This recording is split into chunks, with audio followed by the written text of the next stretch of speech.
Sabbe Satta, Bhavantu Sukhitatta. Let's start the Corona COVID related issues discussion series. And today is the final day of the discussion. So we have been approaching the COVID related issues in a three-pronged manner. First, we had a few issues that we have identified with our day-to-day lives. And then we were looking at these issues in in two aspects. First, the compulsion related aspects, where you have a lot of things that you need to fulfill, but because of the lockdown, you cannot do it. And then we also look at the fears, like fear of uncertainty, fear of death and losing income and things like that. And now today we are going to look at another aspect of COVID issues, which is getting used to the new normal, because now it has been almost an year since the outbreak initially started back then in 2019. So we are going to look at issues like working from home and how you deal with your family, etc., etc. But if you happen to understand, or if you happen to notice that I am not directly approaching the issue here, but I am approaching the issue in a more subtle way. So the whole process, if you have noticed, is more focused towards self-actualization. It was about understanding our mind rather than looking at the issue in a more external manner. So in order to summarize what we have been doing, we were discussing about the chicken and egg situations that we have, that we are in a continuous run, or rather that we experience a continuous tiredness of life. There's a stress, there's a tiredness. And this tiredness, if you notice, if you take any tiredness, when you run, you get tired. And when you start walking, you will feel less tired. But why do we have to run or walk? You see that we have to run or walk when there's a path to walk. So when there's a road, we run. And why is there a road? Road is there because we have set a target to go somewhere. So in another way, that whenever we set a target, for example, joining this meeting, it is a target. And what's the path? You need to turn on your Zoom, you need to turn on your Wi-Fi, and then you need to join this discussion. So that's the path that we take. And the whole process is the running or the walking. So we see that the tiredness exists because you have to run or walk. So if you run, you get tired faster. If you walk, you'll get tired slowly. However, this tiredness exists because of the running. Running exists because of the path. The path exists because you have a target. Another word for a target is hope. And you see that this hope gives us pleasure.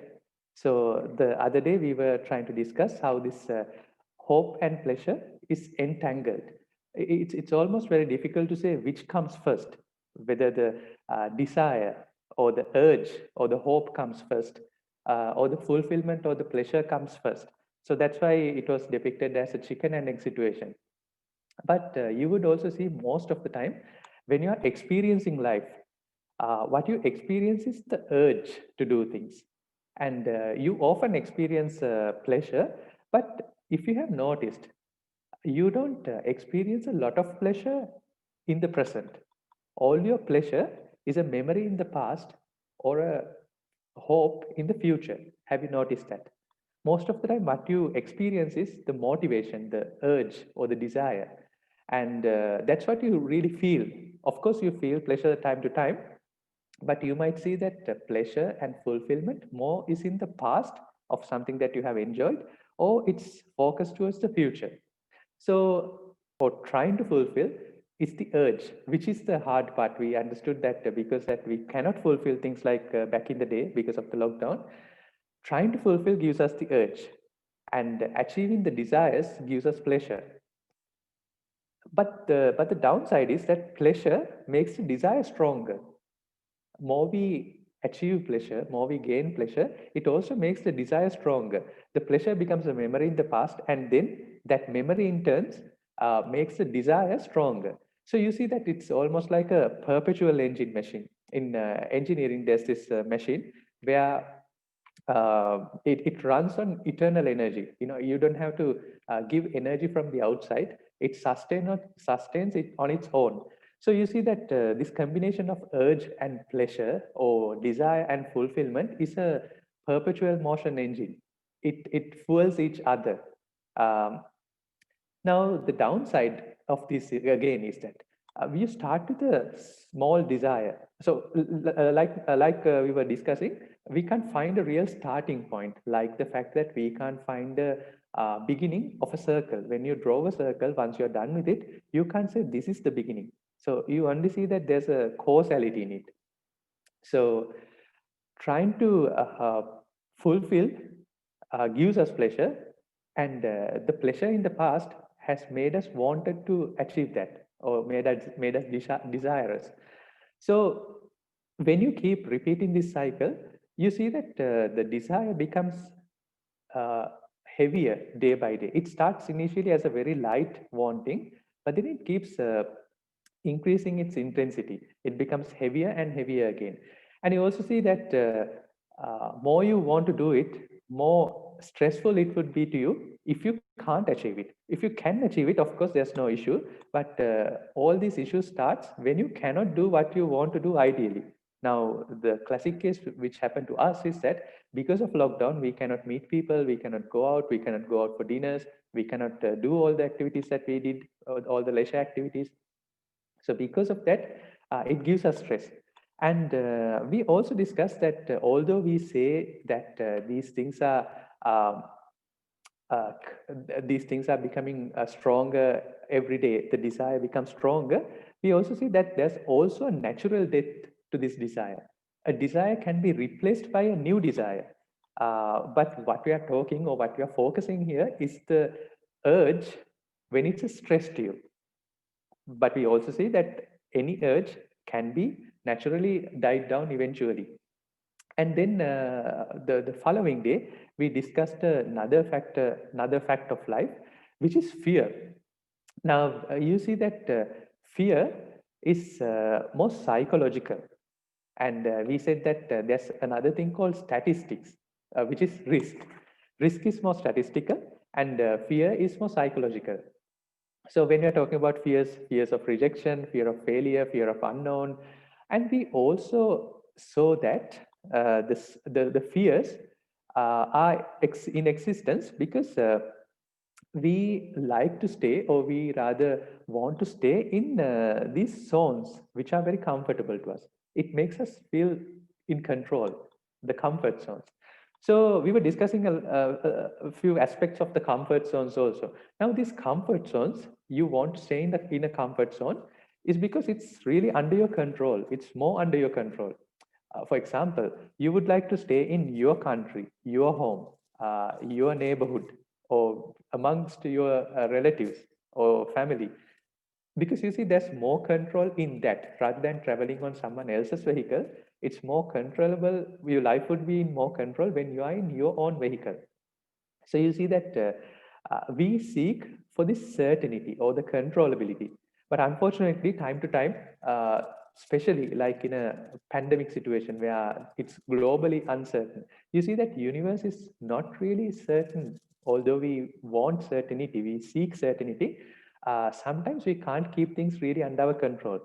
And you will also see that stepping out from a comfort zone gives us a range of different emotions that we are not used to, at all, and they are quite heavy in nature.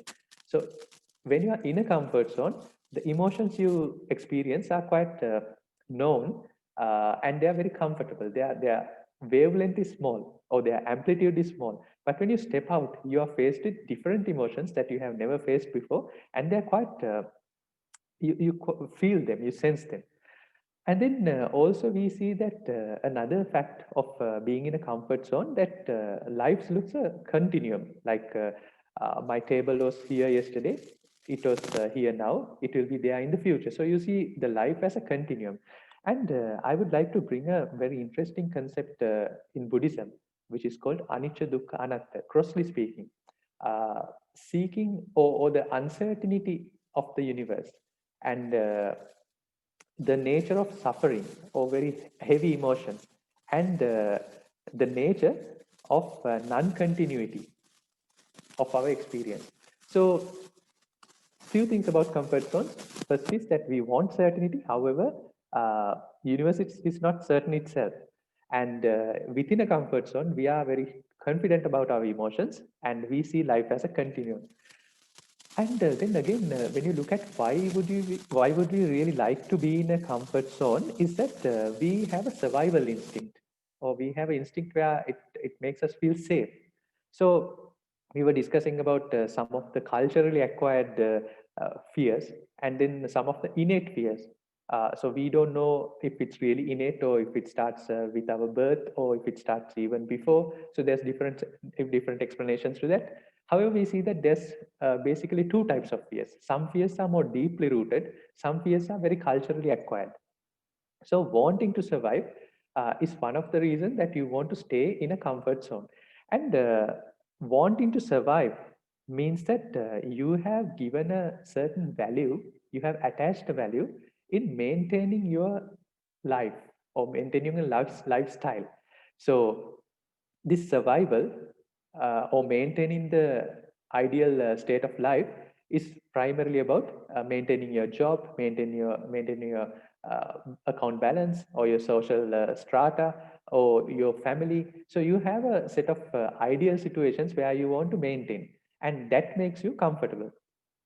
Now, your job, your amount of wealth, or your family, what are those things really? What are those things really? Now, the question might look so obvious, but what I'm asking you is to look it from a different angle.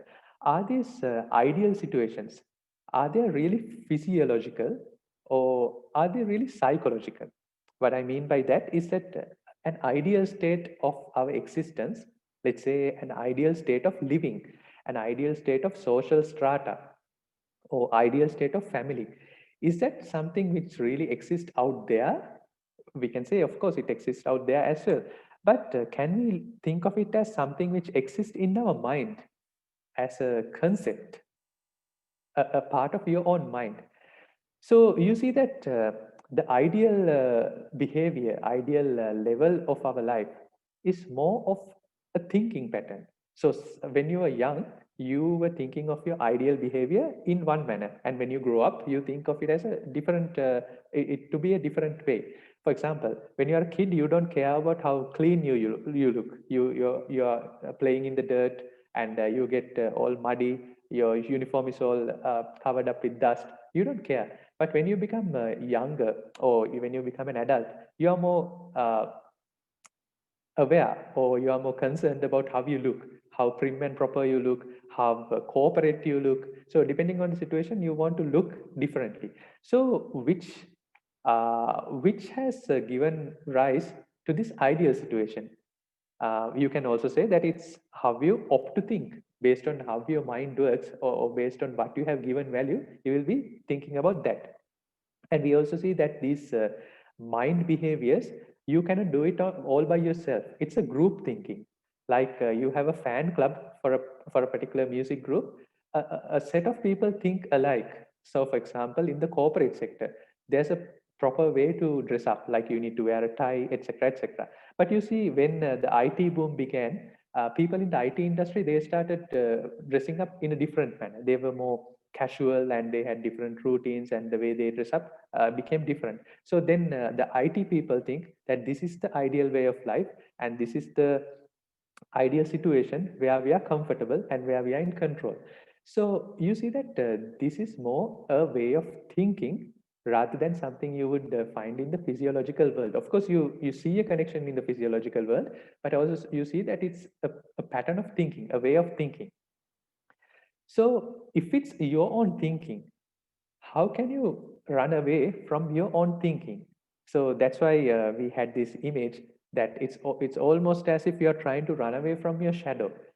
So no matter how you try to run further away, you cannot run away from your shadow. And also we see that the fear. So earlier we were discussing about the compulsion, the desire, and the pleasure. But here we are talking about the fear and the pain. So you see that we also cannot say which came first, which occurred first. Was it the fear which was there first, or was it the pain which caused fear? So it's again a chicken and egg situation. And It's almost again like a person trying to outrun his shadow. But without trying to look at it in a more timeline manner, which occurred first, if we look at what caused it, the causality side of it, you see that there's no latter and former, but we know, if you grossly take this example, a shadow exists because there's a light source. If you turn off the light, there's no shadow. But you can't say which occurred first. Was the object occurred first or the shadow occurred first? It seems like they are they are entangled, and we can't really say which occurred first. So we were looking at two things now. First of all, the compulsion related side and the fear related side. But you again will understand that we are not really trying to focus on the external aspect of it, but we are trying to look at the internal aspect. And I'm not asking you to give away with the external aspect. I'm trying to show a different dimension that you probably wouldn't have seen. While we are internalizing our experience, I will also share something with you that we celebrated the first of 2021. So we celebrated the end of 2021. Now, what is this celebration? Are we really celebrating the end of an year, end of a time, or are we commonly agreeing on which date to celebrate? So if you see that people in the East, they use the lunar calendar back in the day because it made more sense because the moon has a cycle, and it makes sense for a person to go along with that cycle. But then down the line in the Western countries, because there's seasonality, they adopted the solar cycle because sun affects the winter and summer more. So they adopted the solar cycle. So this solar cycle somehow got changed to a Gregorian cycle, which is the Gregorian calendar that we used. Back in the day, in the original Roman days, they used end of March or end of February as the first of the year or ending of the year. But now someone has decided, they say that first of January is the first day. So you see that without knowing, you become so attached to these emotions, or all the emotions that comes with a new year. Now why I say that is that I came across a lot of people calling me regarding their relationship issues, and they want to end and start a new beginning. And I was thinking, why would people want to do that, particularly in this area? You see that sometimes it uh, it is a definitive end to a particular cycle. So people want to move on and start a new chapter. Uh, so you see that there's more changing of jobs, changing of relationships, changing of houses, because it's a definitive end. And some would even go for the financial year because that denotes you the end of something. So instead of trying to look at these things from a more physiological aspect, I want you to again look at it from a more internal aspect by internalizing your experience. So we commonly agree with our friends that let's call 31st December is the end of 2020 and 1st of January is the 2021. It's like we have told ourselves a story with our friends, and we are again prisoners of that story. Now, 2022, we don't think about the first day that we decided why we should call it a first day. We just go with the habit. We just go with the flow unconsciously. And that is what I wanted you to experience or explore. So then there's another interesting analogy in Buddhism called Mano Pubbangama Dhamma, which means that mind is always in the forefront. Now to explain that, take a vehicle, a large heavy vehicle, carrying a container. Now you see that this vehicle has a steering wheel, which is in the front, and then you also have the other wheels, the containers, the other nuts and bolts, and all the parts in that particular vehicle. But you will see that the steering wheel could turn your direction. It can change your direction to wherever you want to go.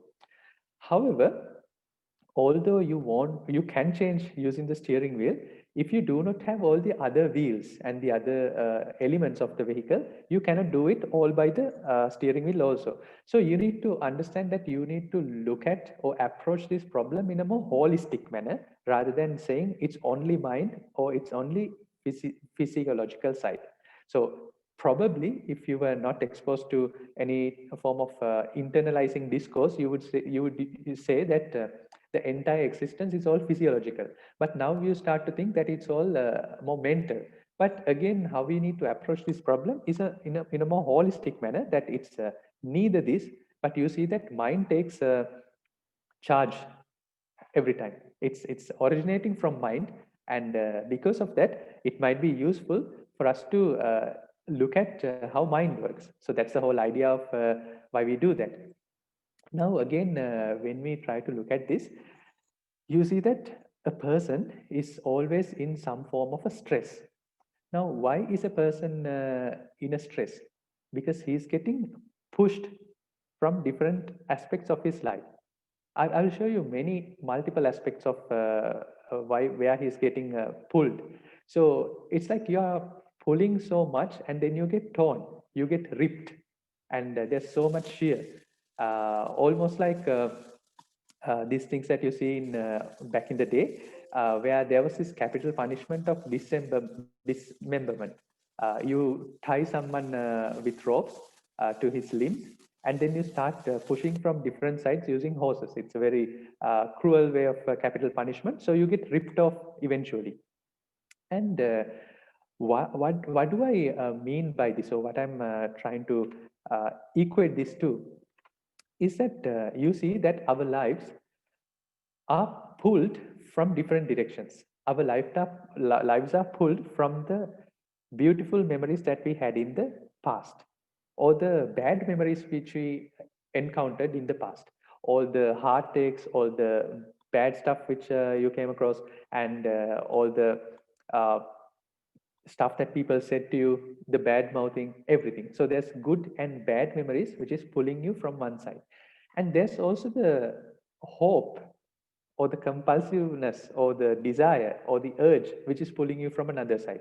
There's also the fear pulling you from that side, and that's more oriented towards the future. So we are in a continuous pressure from the two sides, from the past and the future. And you are in between that, and you get stressed because you have these fears from the past, fears from the future, wantings from the past, wantings from the future, and good memories from the past, good memories that you hope to achieve from the future, bad memories from the past, and bad things that you expect, which comes in the form of a fear. So now, what's wrong with that, or rather, where do we find the symptom? Is it more often that you find that you don't look at it as this, in terms of whether it's coming from future or past, but only thing that you would feel is that you would feel the stress. That's all what you feel. And I can also give you an example to that, is that our desires and our fears uh, and us are in a continuous tug of war, right? As if that we are in one side of the rope, and the entire universe, which consisting your family, the governments, the pandemic, the universe in total, the other side is pulled by this universe. So we are in a continuous tug of war with this universe. So when you have a tug of war, obviously, if you are on this side, and if you are strong enough, you can pull the rope, and sometimes you can win. But you know that you can never totally win against the universe. Universe is going to eventually win. It's like casinos in Las Vegas. The house always wins. No matter how lucky you are, the house always wins. That's the rule. So universe is going to eventually win. You are going to succumb to your death eventually.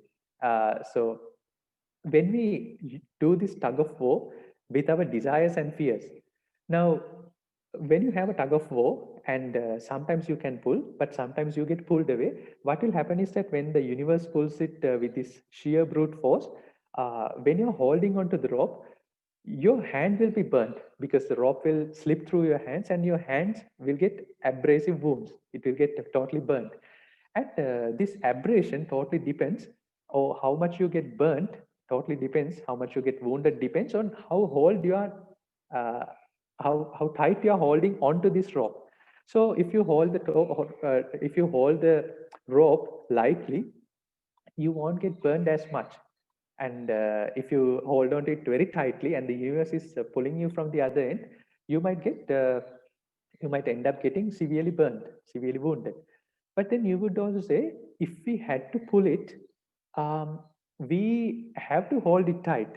That also seems to make sense. If you have to pull it, it has to come. It has to be held onto in a very tight manner. Is it always like that? Does good things happen to you because it was your doing, or was it going to happen that way? Now, that's a question that I do not want to discuss at this forum, or do not want to get into, because instead of looking at which came first, chicken or egg, or instead of trying to analyzing situations like that, we will only look at this aspect, that when you hold on tight to the desire, or when you hold on tight to the fear, if the fear comes towards you, you get wounded. If the desire is taken away from you, or if you are blocked, if your opportunities are blocked of achieving that desire, then you get burned. You get internally agitated, stressed, ripped apart, torn. So this is the analogy I wanted to give you. But you will also see that unlike that person who was given capital punishment by pulling his limbs into different directions using horses, in our situation, no one is really pulling us. It's not the external world who's trying to pull us. You see that we are holding on to that rope. So if you are holding, it's not the rope which is pulling you. If you let go, there's nothing to be pulled. So lighter you hold it, less abrasive the wound will be. But if you let it go completely, universe can't hurt you. You are just independent of universe. Your existence uh, will not be bothered, or will not be torn apart because of the causalities of the universe. Now, given that, I'm always trying to explain to you the nature of mind, but very importantly, when I was trying to introduce that, you saw that there's two sides of our mind always: the desirous part, the wantings, and the aversion. So all the, you could even say the more positive sides, like the positive feelings and the negative feelings. So how does this work? Now again, I will tell you one more thing. During this entire discussion for the last 4 days, some of what I said, you probably were believing in it. You said it makes sense. I agree with you. But some of this you might have disagreed with that, or you did not want to uh, believe what I said, or you said you probably told, well, that doesn't make any sense. And that is very common, and that's the nature of it. And whenever you agreed with me, do you think it's because I was right or you were right? Or is it a different reason? Whenever you disagreed with me, is it because I am wrong and you are right? Which is the case? We see that whenever you drop a when you drop a leaf, or a uh, paper boat that you make into a stream which flows always downwards. So when you drop a leaf there, the leaf would always follow the stream and it would go downstream. It would never go upstream. So similarly, our mind also can operate in a particular manner until the time that you understand the way of the mechanics of our mind, until you understand how our mind works. So whatever I say, you will either agree with it or you would disagree with it. And whatever you agreed with it, I would like to propose, it's not because I am right or you are right. It's because what I say tallies or matches with what you opt to believe. The background behind me is white, and you agree with it. And it's not because in the universe it's really white. It's because what I say agrees with what you believe so far.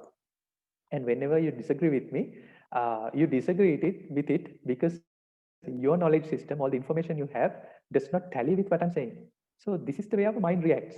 And you see that in terms of things that which come across your mind, that there's a certain part where you want to associate or you agree with, and there's a certain part you want to dissociate with. You don't like it. You are repulsive to that.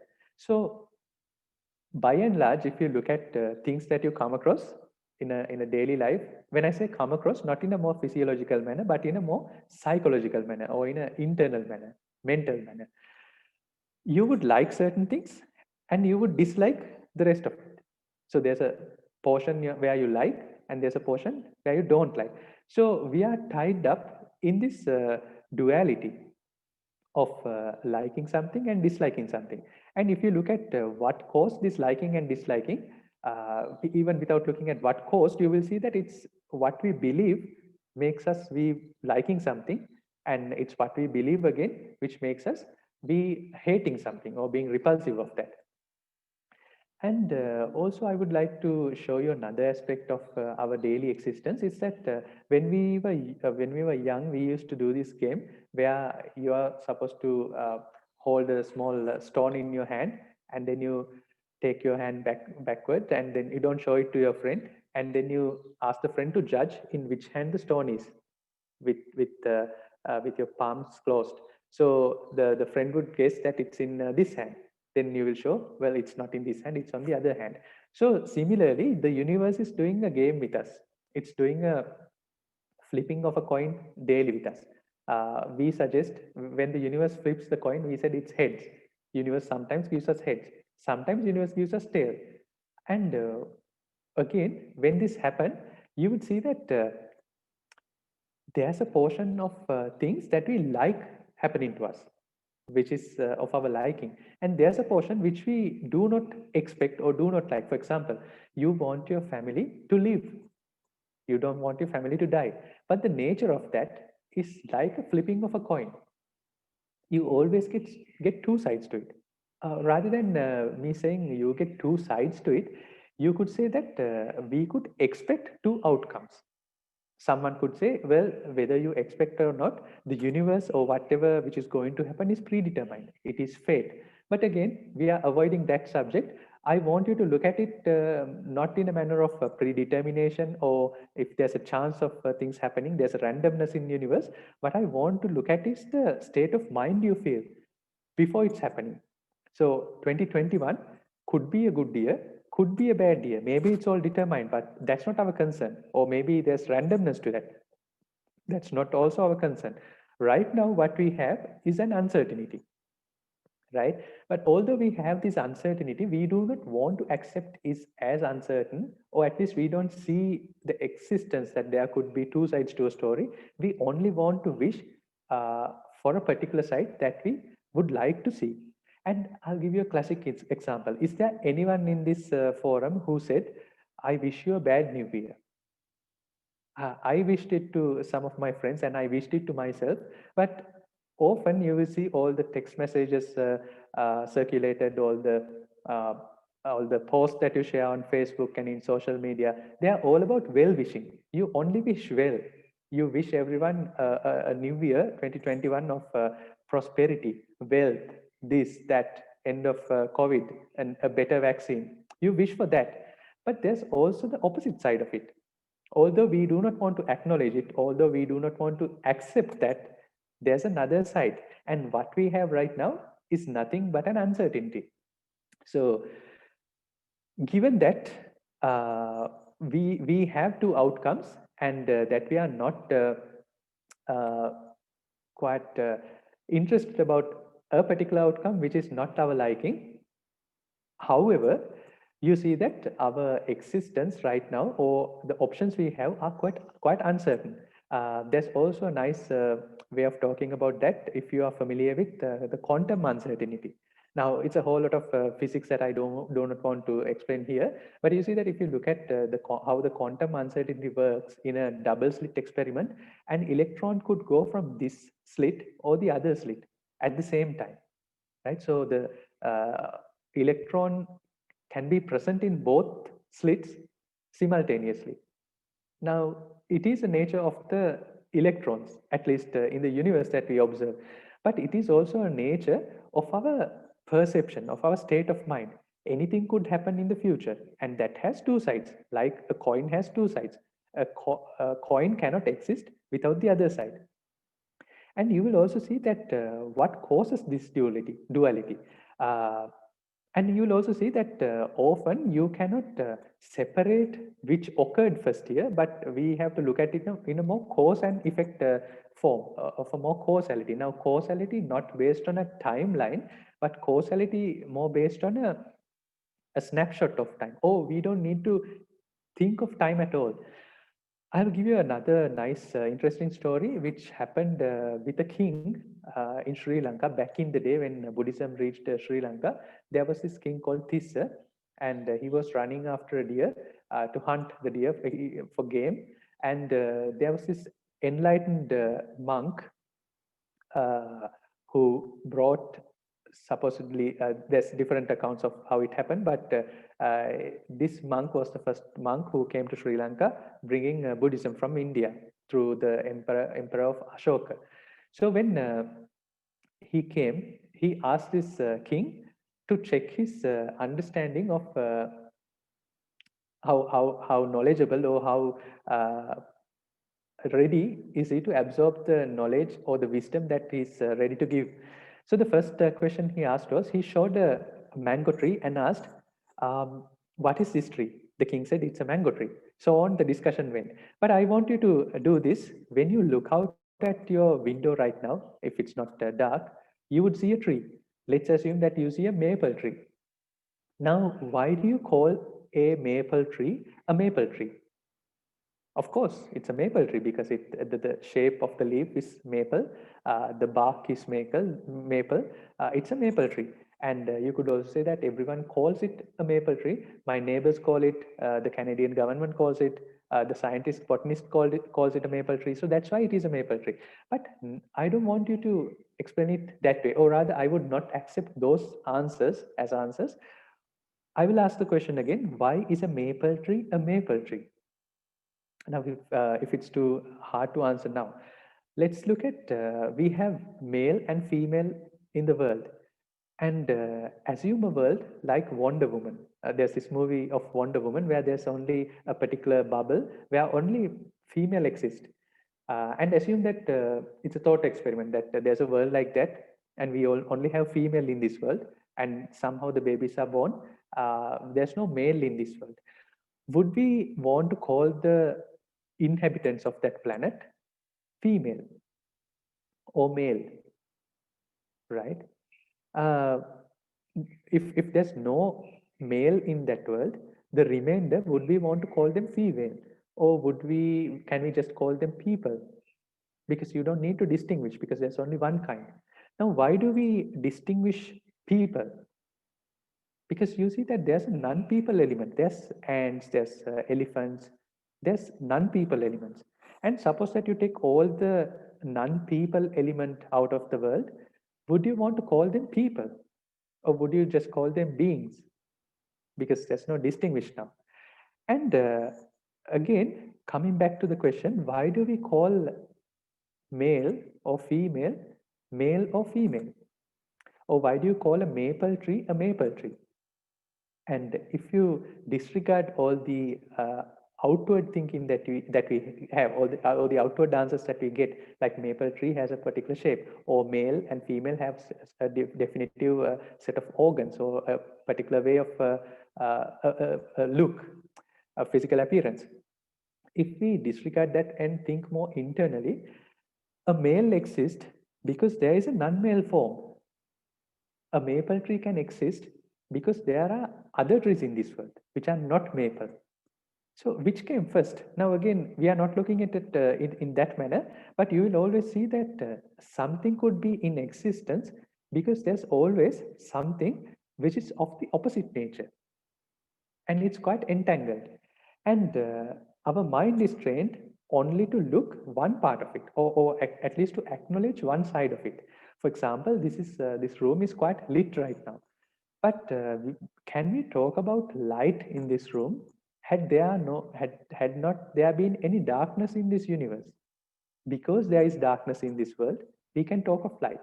Because there's none white in this world, we can talk about white. And my robe is orange or yellow.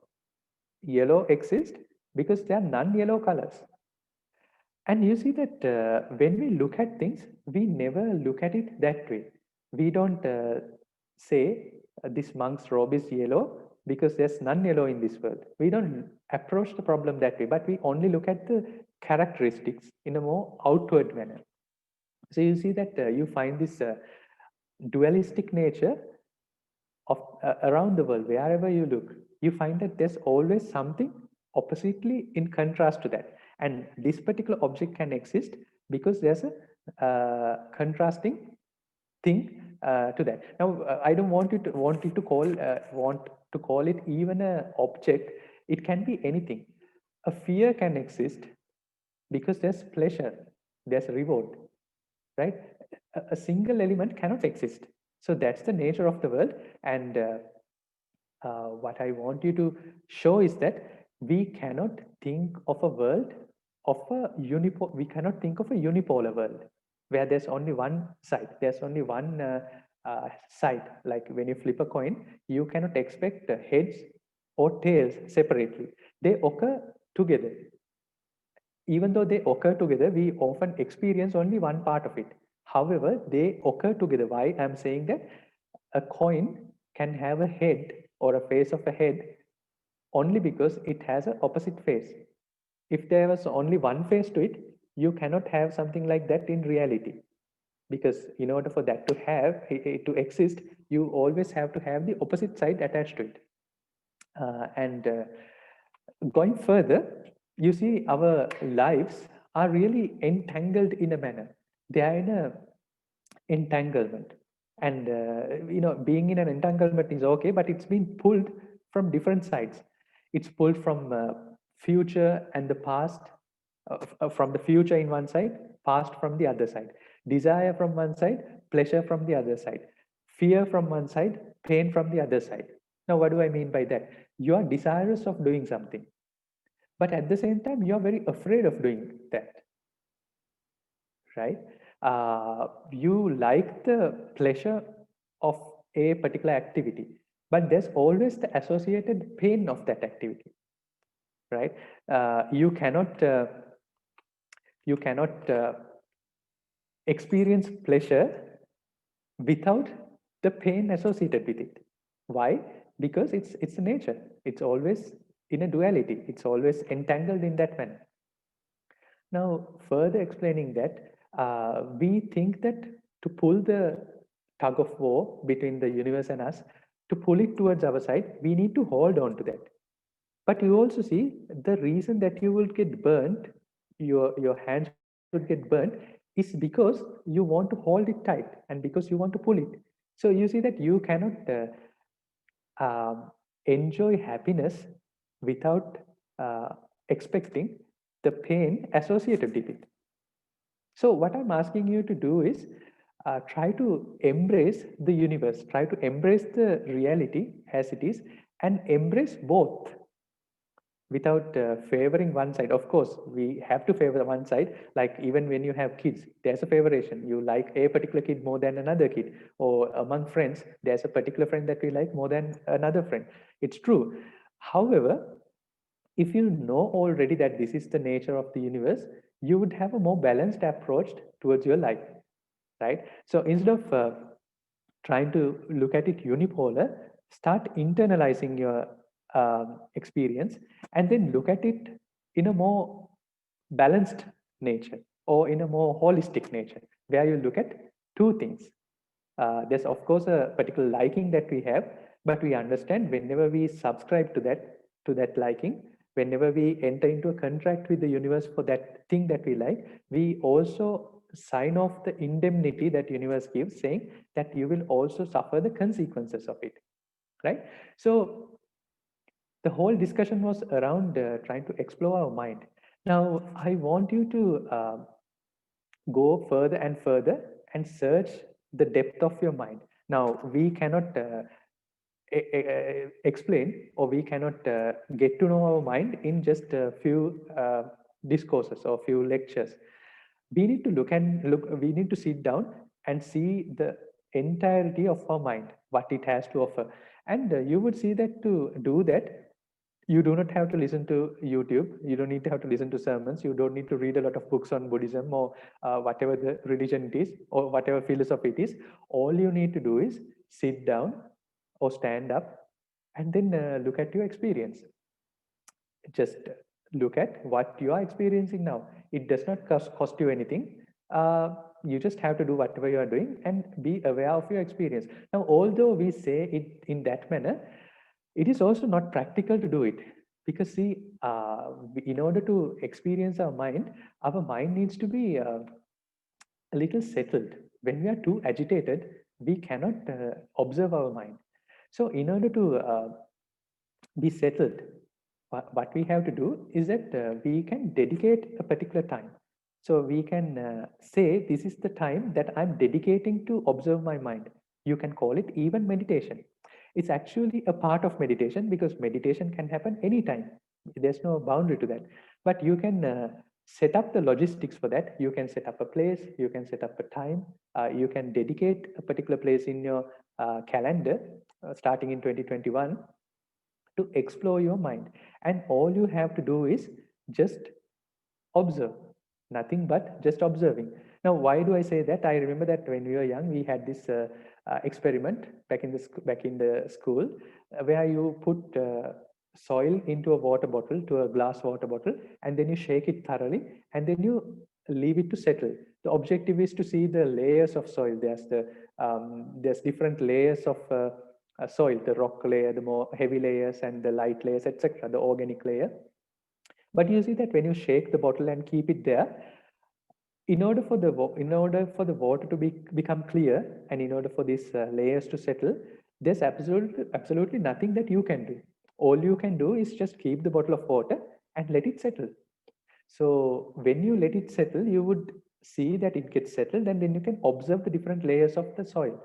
So the same thing is what we are going to do with our mind. All you have to do is leave the mind alone, leave it away from our distractions like mobile phones, even talking, reading. Just leave it for a time, and then let it settle, and then observe how it has settled. Again, the objective of doing this is to not to come into a conclusion, okay, this is how mind works. That is not the objective. I will not disclose what the objective here is. I will only ask you to do that. But again, you also need to think of it this way. This is not meditation. This is a beginning or a part of an initial step of meditation. It's like our training wheels, or it's like our lab experiment. We do lab experiments, but we make use of that particular discovery in the real world. Or if you are familiar with the analogy of cricket, wherever there's a cricket ground, you see that, or even baseball, there's a particular place where there's a net where you practice, where there's a baseball pitching machine, and then you practice with it. However, the actual baseball happens in the middle of the ground with real people. So similarly, the actual meditation happens in your day-to-day life.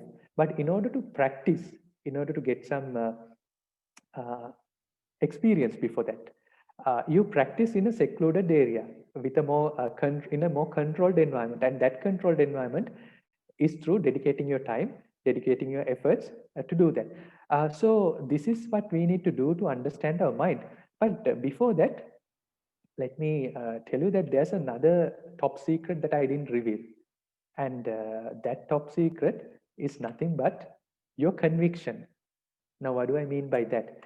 Now, many people who opt to listen to this discourse or this YouTube video, I don't know what motivated you to watch this. Maybe it's the curiosity of understanding Buddhism or understanding meditation, or was it just a habitual thing? But whatever it is, you need to be convinced of what you're doing. Now, I'll explain it. There's a story in Sri Lanka.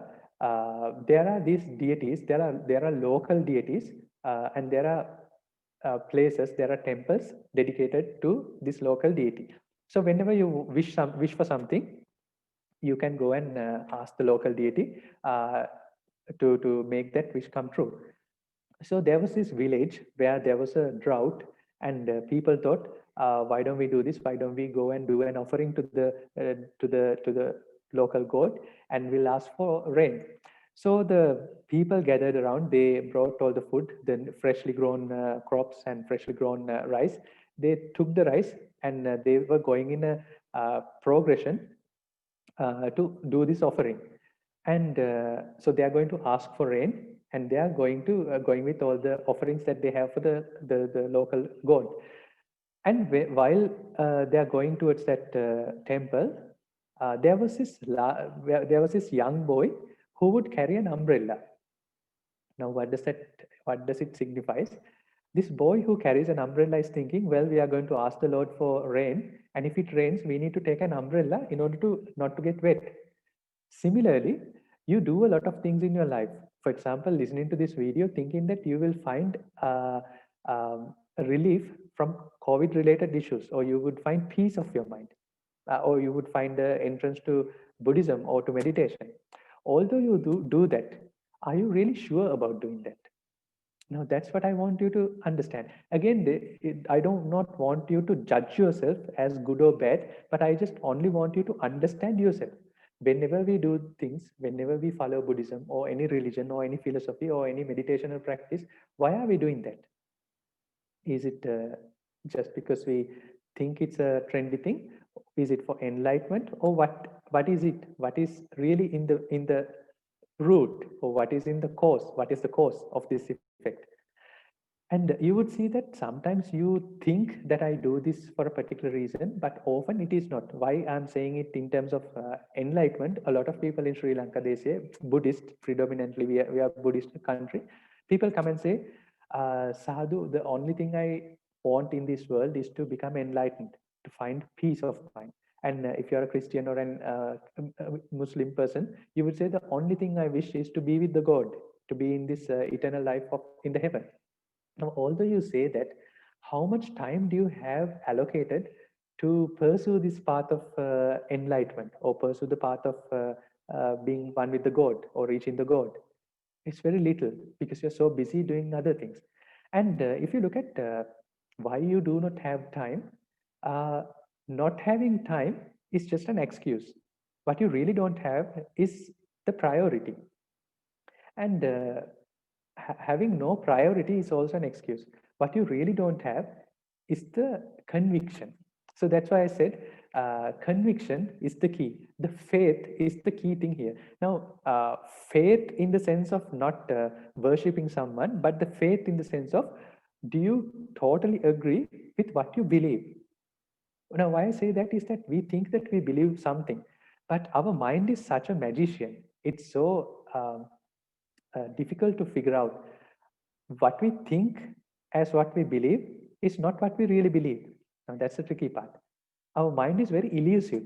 We think we believe something, but often when you check, that does not reflect in our words, it does not reflect in our thinking, it does not reflect in our action, it does not reflect in our time commitment. So, that is a way to figure it out. And also, you would see that by doing all that, we talk about how we love our friends, how we love our children, how we love our loved ones. But also, you would see that although you try to love your loved ones, are you really loving them, or are you loving someone who's sitting inside your mind? It's as if, for example, Facebook or the social media channels, they create a profile of you within their servers. So they would predict your behavior. They would know which video you would like to watch next, or which profile you would like to see most. So similarly, we have a profile of every person who's around us sitting inside our mind. Let's say it's your loved one, your husband.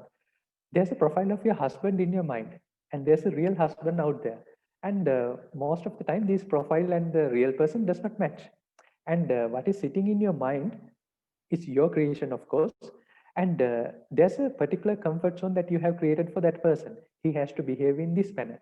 He has to not behave in that manner. But although you think your profile should be like that, the person who's out there does not necessarily behave that way. So then you find conflict, how you can't be in the same setup, confined, locked down with the same person.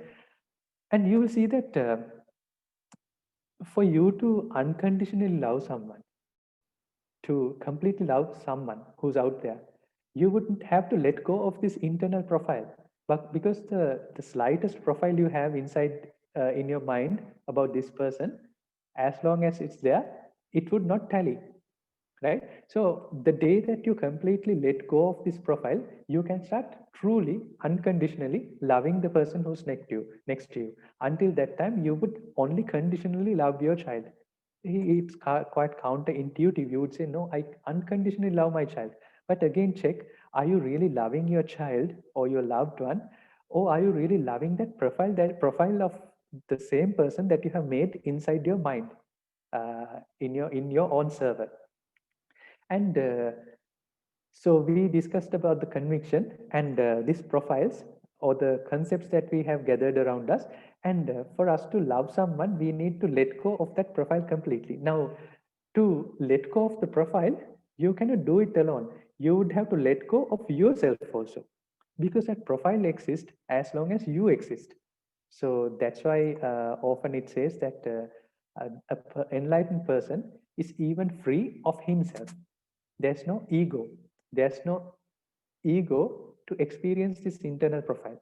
So it's just uh, absolute nothing inside that, inside the mind of that person. Now, again, don't get confused with this emptiness or absolute nothingness. We will not discuss it today, and don't get too confused. But the more important message I want to give you is to internalize your experience and have conviction, or find where you are most convinced at, rather than being convinced to something that you don't want to. Find where you are most convinced at. But then, having said that, there's another side to it: benevolence. Now, the act of doing good deeds, act of sharing, act of trying to give, that helps you to understand your mind. Now, I would tell you briefly how it happens. That of course, there's no short-term fix to do this. Uh, Usually, you find in Sri Lanka that there are temples where people come and offer stuff to deities. So let's say that there's a person who comes and make an offering to the particular deity, saying, "Dear Lord, please give me a beautiful house next year in 2021. That's my wish, and I offer you this platter of fruits." So that's one way of doing that. I find it's much better to do an offering to a deity than not offering anything and just expecting the deity to give it to you, assuming that your belief system is believing deities. If you are not believing in deities, you don't necessarily have to think this way. But suppose that a person who's thinking of a deity, if you do not if you truly believe that he's giving you things, it's nice to give him an offering. So it's a very nice thing to do. But I also find that there are some people, they go and offer the deity a fruit platter, but or a basket of fruit. They do not wish to gain materialistic things. They say, "Dear Lord, please give me a good friend, a good teacher, or a good association to find out the true nature of my mind." Now, I would say that person is better than the previous person who's asking for materialistic things. Why? Whatever you gain materially could vanish in a split second. Like back in the day in 2004, Sri Lanka was wiped out with a tsunami. I was in the place where the biggest damage happened to tsunami, and I wasn't there when it happened, but when I went there, I saw the dead bodies, all the debris, and how all the dreams have shattered in a split second. So all the materialistic things that you gain can disappear, but whatever internal you acquire will not disappear, right? So it's better to ask that from the deity. But I also see very rarely that there are some people, they pass by the temple and they have a few baskets of fruit. They offer the deity because deity wants the fruit, period. They are not expecting for a materialistic gain, or they are not expecting a more mental gain or a more spiritual gain. They are not expecting either. They are just giving the fruit because the God needs that, period. So let's assume that there's a person who comes to our temple. He has 5 baskets of fruit that he wish to eat for the meals that day. Uh, one deity comes and asks for a fruit platter, or he doesn't even ask. He's just there, and this guy gives the fruit platter to the deity. Another god comes and asks. 3 other monks also go and ask. Now this person has to give all that he has, and for a person to give away what he has to really let go of what he has. But that's not the more important aspect of it. In order, when you let go something, you would also have to accept that you would not have it in the future. That is the more important aspect of it. In order for you to let go of something, you need to accept the outcome. That I have personally experienced. Whenever, most of the time, whenever I try to do good things to people or try to help people, I end up getting blamed, and that's very naturally in the world. So if I do not accept that I could get blamed, not only praised but also blamed, if I'm not ready to experience or come across that experience, I would be a little afraid of being benevolent, right? So adopt this habit of benevolence. It's a habit of benevolence, of becoming nice to people, giving things that which is in your possession. Why I say that it's a nice thing, when you do that, your mind changes accordingly. There's a transformation which is happening within you. And more than the habit of giving, the more important transformation is that you are ready to accept whatever which comes your way. So whatever universe is willing to give you, you're ready to accept. That's how you can let go. And that's how you can get out of your comfort zone of your own mental uh, cell, of your own mental fabrication. So, with that conviction being in the forefront, and your act of habit of benevolence making you a more ready person to uh, accept the good and the bad both, the duality as it is in the universe. That is my message to you. And also, I find that our existence has a few issues, and we feel that we are time to time stressed out. We have fears, we have anxieties, we have different urges that we cannot fulfill, which makes us stressed and all that.